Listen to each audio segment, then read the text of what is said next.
Okay, this is from somethingthecaptives.net. Scientology and Terry Schindler, Chavo. The Death Connection. Scientology is a network of corporations, individual entities, associations, and companies composed of members who have dedicated themselves to promote, support, and defend the late L. Ron Hubbard's teachings and goals. The aims of the Scientology New World Order network include using their spiritual technology to structure society so that the able can prosper. A civilization without insanity, without criminals, and without war, where the able can prosper and honest beings can have rights, and where man is free to rise to greater heights, are the aims of Scientology.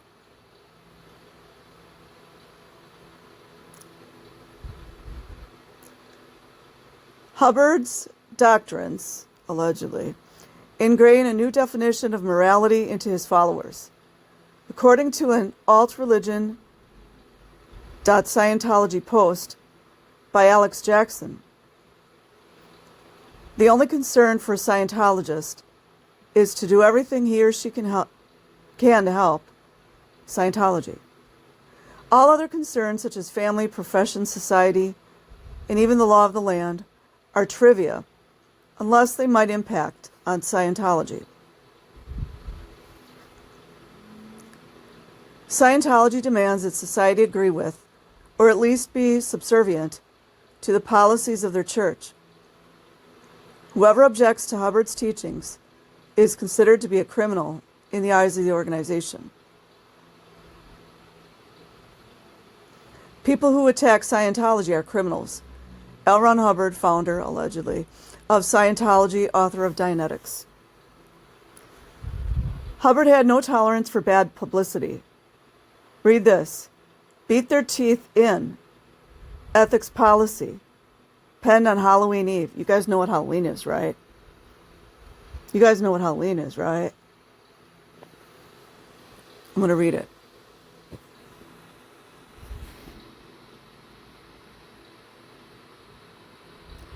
I will beat their teeth in, personally. Sincerely, LRH. October 30th.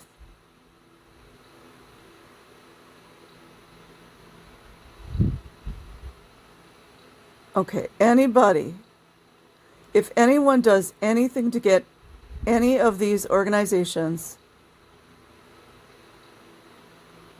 a bad publicity,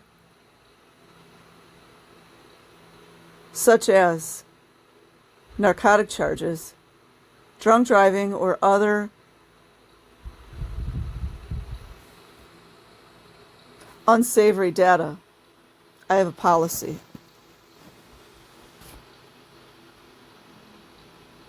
It's not really a policy, is it? Jerry Armstrong made Hubbard's handwritten policy, as well as other damaging information about the organization, known to the public even after he reluctantly signed an agreement which required him to remain silent about Scientology. Apparently the LAPD, they all signed it too. He was awarded a large sum of money as settlement for the horrible abuses he has suffered due to Scientology's fair game tactics. Read about this in Jerry's own words here. Furious at these discourses, Scientology has been legally retaliating against Armstrong for many years. Scientology's reputation for revenge usually enables them to accomplish their goals with little resistance. It is time to obey God and expose and oppose evil, no matter who the perpetrators may be. God will protect us as we walk not after the flesh, self, but after the Spirit. L. Ron Hubbard's idea of ethics included no compassion for followers who turned out to be an embarrassment to Scientology. You're here, so you're a Scientologist. Now we're going to make you an expert auditor, no matter what happens. We'd rather have you dead than incapable. HCO Policy Letter of 7 February 1965, reissued 15 June 1970. Apparently, the Department of Justice could never get hold of that one. Lisa McPherson was a Scientologist who served Scientology from the age of 18. You know, that's one of their magic numbers. Until her death at age 36. Shortly after Lisa decided to leave Scientology, she got into a minor car accident. When the police arrived on the scene, she behaved outlandishly. In a desperate attempt to cause them to take her to the hospital where she could get help. Scientologists, you know, the ones with no names, arrived at the hospital shortly thereafter and took her back to the Fort Harrison Hotel, where she was forced to undergo the Scientology introspection rundown. As a result of her forced 17-day stay, it's false imprisonment, at the Fort Harrison Hotel, Lisa perished due to complications resulting from severe dehydration. See the life and death of a Scientologist. L. Ron Hubbard's "we would rather have you dead than incapable" remark was in reference to those enslaved in Scientology, but its relevance to the drama in Clearwater, Florida is evident. Indeed, Hubbard's death philosophy was echoed by the Second District Appeals judges, who indicated that Terry Schiavo has only two choices: a miracle or death. See, disability is not an option in the NWO.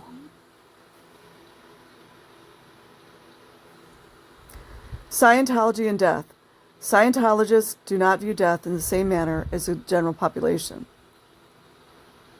Of course, death is not a big deal for Scientologists. It's called dropping the body, and the body is regarded as a hindrance and a distraction.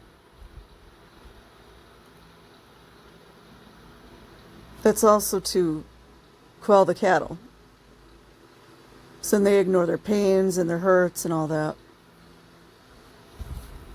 Scientology founder L. Ron Hubbard believed that when a man dies, it simply means that his thetan spirit separates from his body. The thetan then picks up another body and lives again. L. Ron Hubbard's belief in reincarnation, which George Falo shares, is a foundation for his frightening doctrines about death and the disabled. Scientologists believe that it is only through Scientology that the mechanics of death have been thoroughly understood. L. Ron Hubbard boasted about Scientology's supposed superior knowledge of death. We are actually the first people that do know a great deal about death. It is one of the larger successes of Scientology. The online book, The Phenomena of Death, reveals that L. Ron Hubbard believed that death, which he called losing your body, was on the same level of importance as losing your pocketbook. In the book, History of Man, Hubbard wrote, "The possession of a body is a liability, for through that body, the being can be given pain, can be regimented by the routine demands of eating and care from harm. Today we live in a vast cult called worship of body. Medical doctors, school teachers, parents, LRH would know, right? Traffic officers, the whole society unites into this war cry, care for the body." I mean, look at what Hubbard looked like. To Scientologists who favor death rather than disability play a significant role in the Terry Schiavo case? I believe the answer is yes.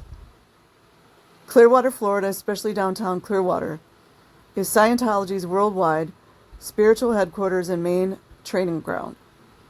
The flag service organization located in Clearwater provides the highest level of Scientology training and is the largest single Scientology church in the world. Scientology brochures claim that Clearwater, Florida, has the largest community of Scientologists in the world. Back in 1998, Scientology generated from $1.5 to $2 million of income per week. Imagine that, and then the people were back then were getting $20-some a week or something like that. This material success enables them to maintain ownership of tens of millions of dollars worth of property, about 40 buildings, as well as many businesses. To date, the church owns more than 50 million in Clearwater area properties and is nearing completion of a 50 million Mediterranean revival-style building nicknamed Superpower. Additionally, the church now has 565 hotel rooms in and near downtown for visiting Scientologists who consider Clearwater their spiritual mecca. And the source is Scientologists' settled death suit. It is not hard to understand why this organization, with so much control over Clearwater, including its officials. Cha-ching!